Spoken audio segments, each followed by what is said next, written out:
نظر آ رہا ہے سامنے لکھا ہوا ہے ظلم مٹنے کے لیے. 2 چیزوں سے مٹے گا بھائی. ایک عدل کی کرسی پہ جو لوگ بیٹھتے ہیں نا وہ عدل کے حساب سے فیصلے کرنے لگے. دوسرا قوم نکل کھڑی ہو ظلم کے خلاف تو ظلم ختم ہو جائے گا. یا ان دونوں میں سے کوئی ایک چیز ہو جائے یا دونوں ہو جائے. اگر 420 کا مقدمہ تھا اس وقت عدلیہ میں جو لوگ بیٹھے ہوئے کیس دیکھ رہے تھے وہ پوچھتے نا یار چیٹ ہوا کون ہے. جب ان کو دکھتا کوئی چیٹ نہیں ہوا کیس ختم کر دیتے. تو ظالم ظلم کر ہی نہیں پاتا. 9 ججز نے نوٹ بیفور کیا میرے کیس کو یار. 1.5 سال چلا. شخصی ضمانت کا کیس سیم کیس اسلام آباد میں کر دیا. ایک ہی الزام پہ 2 کیس ہو نہیں سکتے بھائی. مطلب 60 دن کا وقت ہوتا ہے. 102 دن کے بعد میں جیت گیا کیس بری ہو گیا.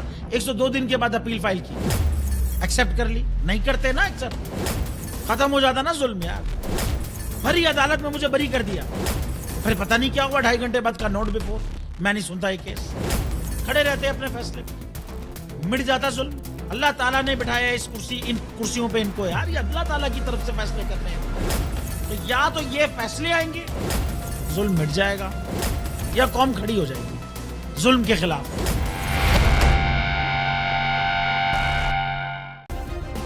سبسکرائب کریں اور بیل دبائیں تاکہ کوئی خبر رہ نہ جائے.